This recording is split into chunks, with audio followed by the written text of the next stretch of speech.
We are ready to begin reading again. Please make sure you've got your book and a nice comfy spot. Today our focus is Chapter 7 and it begins on page 85. Please pause the video if you are not ready. Chapter 7, The Vanishing Coin Trick.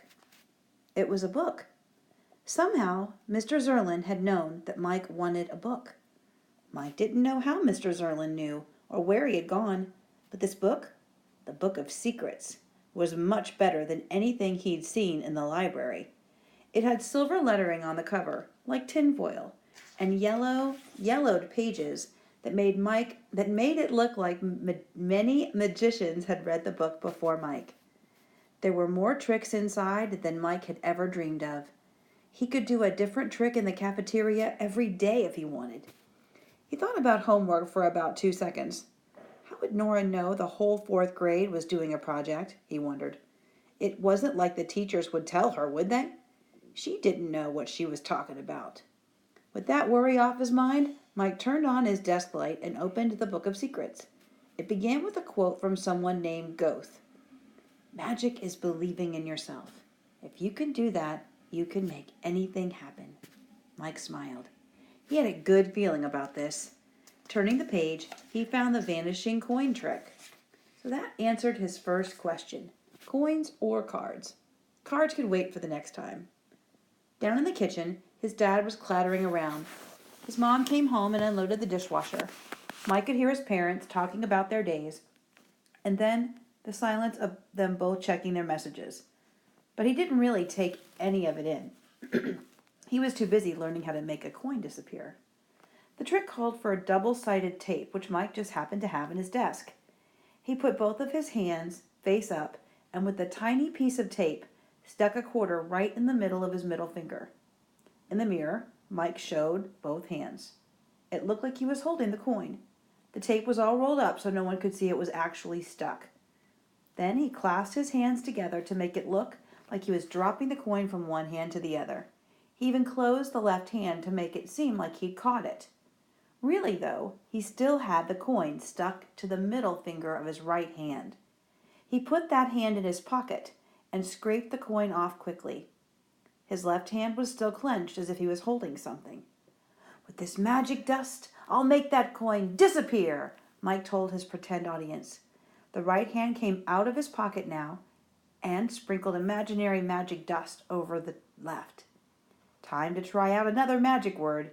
Shazam, Mike said, as he opened his left hand dramatically. There was nothing there, of course. The coin was still safe in his pocket. He spread open his fingers and moved them around to make it clear he wasn't hiding anything. This was the point where people would start to applaud, Mike thought. Tomorrow, he would be a star again. But he had to make sure the trick was perfect, and Jackson would be watching so he couldn't slip up. Mike lined up some action figures in front of the mirror so he could practice making eye contact. He tried to make it look natural when he was holding the coin at the start of the trick. Would people notice when he was scraping off the coin in his pocket? Maybe it would be better to talk during that part, he thought. Then people could concentrate on what he was saying, not what he was doing. Suddenly his mom's voice came up the stairs. Are you okay, Mike? She asked. I've already called you twice. It's dinner time. Mike quickly unstuck the coin from his hand and opened his door. Just working hard, he said. Lost track of time. She didn't need to know what he was working on. Not yet. And you'll get an opportunity to see the vanishing coin trick, but keep going, and now we're on page 94. The next morning, Mike found a bunch of coins and slipped them into the front pocket of his backpack, along with several tiny knots of double-sided tape. Couldn't hurt to have some extras, he thought, in case something went wrong. And actually, everything went wrong before he even attempted the trick. First, Mrs. Canfield collected homework from her class. Notes for your book projects, she told the kids. I'll look them over to make sure you're off to a good start. Mike watched as kids handed in stacks of index cards held together with rubber bands. Mrs. Canfield met his eye. Yours too, Mike, she said. Oh, I left them at home, he lied. Can I bring them in tomorrow? Mrs. Canfield sighed. First thing in the morning, she said. Mike wasn't sure how he was going to pull this off. Could he do a report on the Book of Secrets? He was too embarrassed to ask, and too distracted by thinking about his trick. Mr. Malone, the math guy, arrived just before lunch. Turned out Mike had to take a test during his lunch period instead of going downstairs with everybody else. "Just to see where you are right now," Mr. Malone said, "so we know where to start our work together." Where am I? Mike thought bitterly. I'm right here, hungry for my sandwich. And hungry, he had to admit, for some of that feeling he'd had yesterday. By the time recess rolled around, Mike was mad. Maybe that's why he climbed over the playground fence to get the paper airplane he'd thrown over. Maybe that's why he ignored the teacher on duty calling him back. Maybe that's why he ended up in Miss Scott's office again. The second time in 3 days. There'd be no recess for him tomorrow. Nora came over after school. By some miracle, neither of them had homework. But it took them a while to find something to do. Finally, she wandered into his garage and came out with a soccer ball. "Want to play?" she asked. Mike set up the goal and tried to shoot against her, but she was quick. Is there anything she can't do? He wondered. As he missed another shot, Jackson came by on his bike.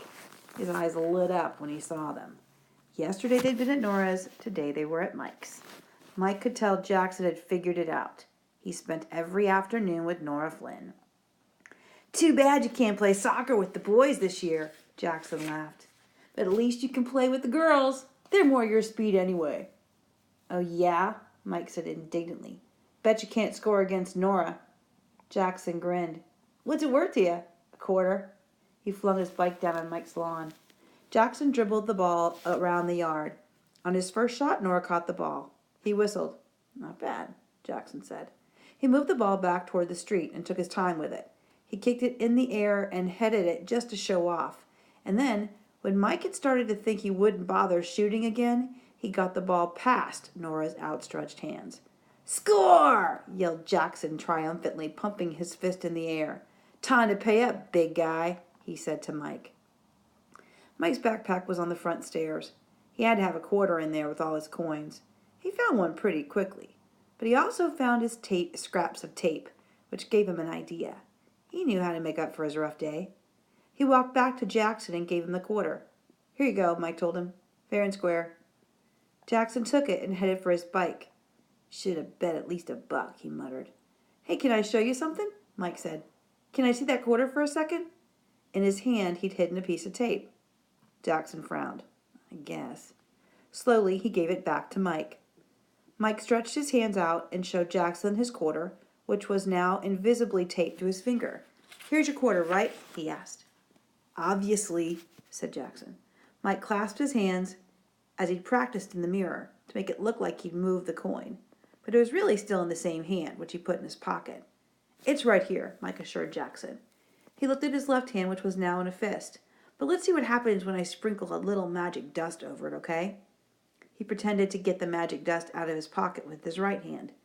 Then he sprinkled the dust over his fist. He decided on a magic word Jackson was sure to know. Abracadabra! When he opened his fist, the coin was gone. All right, that ends Chapter 7. See you soon for Chapter 8.